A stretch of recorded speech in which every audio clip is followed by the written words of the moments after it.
इस वक्त की एक और बड़ी जानकारी आपके साथ साझा कर दें। इस वक्त की एक और ब्रेकिंग न्यूज सूत्रों के हवाले से ये बड़ी खबर आपको बता रहे हैं। दिल्ली में कल सुबह 11 बजे सीसीएस की बैठक होगी। पीएम की अध्यक्षता में सीसीएस की बैठक आयोजित की जाएगी। पहलगाम हमले के बाद दूसरी बार सीसीएस की बैठक होगी। सूत्रों के हवाले से बड़ी जानकारी आपके साथ साझा कर रहे हैं। कल दिल्ली में 11 बजे सीसीएस की बैठक। और ज्यादा जानकारी के लिए रुक कर लेते हैं हमारे संवाददाता अपराजिता श्री का। अपराजिता, पहलगाम हमले के बाद पहली सीसीएस की बैठक हुई जिसमें तमाम कूटनीतिक जो कदम उठाए जाने थे उनकी जानकारी साझा की। कल एक बार फिर से सीसीएस की बैठक होने वाली है। क्या कुछ जानकारी आपके पास है? क्या कुछ इस मीटिंग में खास रहेगा?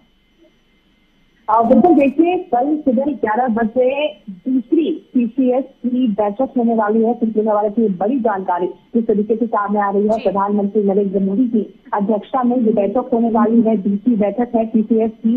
पहली बैठक में हमने देखा जिस तरीके से तमाम कार्रवाई होती हुई नजर आई थी, यानी मुंहतोड़ जवाब पाकिस्तान से जिस तरीके से पहलगाम आतंकी हमले के बाद दिया गया है, जिसके बाद अब दूसरी बैठक कल होती हुई नजर आने वाली है। मगर उससे पहले यानी सीसीएस की बैठक से पहले कैबिनेट की बैठक हो सकती है, संभावनाएं हैं। तो उसमें भी अहम फैसले लिए जाएंगे क्योंकि जिस तरीके से विपक्ष की अगर हम बात कर लेते हैं, विपक्ष के द्वारा लगातार मांग किया जा रहा है कि एक स्पेशल सेशन रखा जाए पार्लियामेंट का, लोकसभा राज्यसभा यानी दोनों हाउसेज के स्पेशल सेशन रखे जाए। तो यानी सीसीएस की बैठक से पहले पिछले हवाले से ये भी बड़ी जानकारी सामने आ रही है कि पहले कैबिनेट की बैठक होगी, जिसके बाद फिर सीसीएस की बैठक होगी।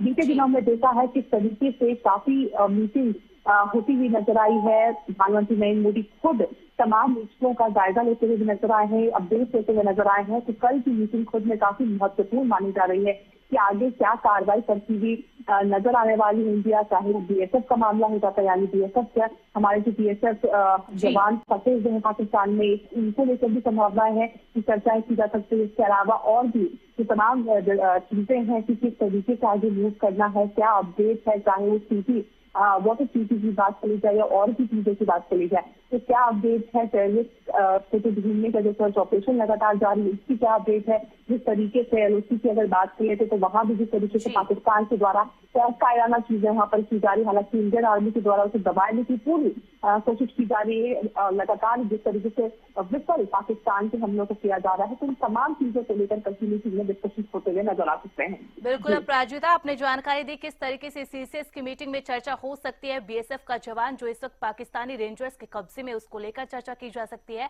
लेकिन इससे इतर अगर बात की जाए तो विपक्षी और खासकर मल्लिकार्जुन खड़गे ने भी कहा था कि प्रधानमंत्री नरेंद्र मोदी सर्वदलीय बैठक में नहीं शामिल हुए, लेकिन अब खुद प्रधानमंत्री सीसीएस की मीटिंग की अध्यक्षता करने वाले हैं। तो इससे विपक्षी दलों को भी एक जवाब मिल चुका है।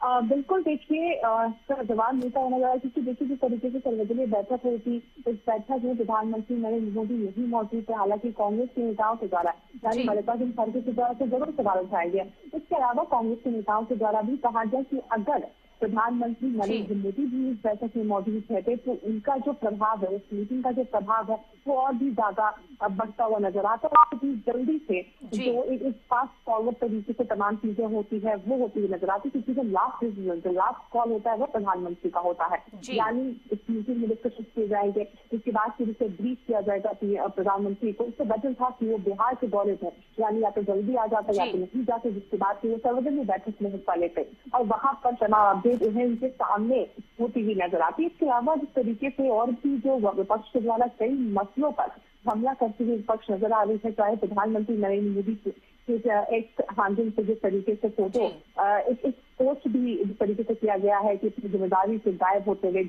तरह की चीजें की है जिससे काफी राजनीति गरमाती हुई नजर आ रही है। वहीं जिस तरीके से पवन खेड़ा की अगर बात कर लेते हैं, कांग्रेस के वरिष्ठ नेता हैं, उनके द्वारा भी ट्वीट किया गया है कि राष्ट्रीय सुरक्षा की आड़ में मोदी सरकार सवाल पूछने वाले चैनल को जिस तरीके से कलाकारों को कला थोपने का काम करे, तो लगातार राजनीति अपनी चरम पर है। मगर देखिए जिस तरीके से लगातार कांग्रेस ने एक पोजिशन जिस तरीके से स्टेटमेंट जारी कर दिया है कि हम गवर्नमेंट ऑफ इंडिया के साथ है, मगर सवाल भारतीय जनता पार्टी उठाती हुई नजर आई है कि आखिर किस तरीके से साथ है जब इस तरह की चीजें कर रहे हैं। हालांकि देखिए बिल्कुल करारा जवाब तो जरूर दिया जा रहा है इंडियन गवर्नमेंट के द्वारा पहलगाम आतंकी हमले को लेकर के पाकिस्तान को, और वही विपक्ष भी काम करने की कोशिश कर रही है और एकजुटता यहाँ पर पूरी प्रयास की जा रही है कि दिखाई जाए। बिल्कुल अपराजिता, अब ये कल देखना होगा 11 बजे दूसरी सीसीएस की मीटिंग में क्या कुछ सामने निकल कर आता है। बहुत बहुत शुक्रिया अपराजिता तमाम जानकारी के लिए।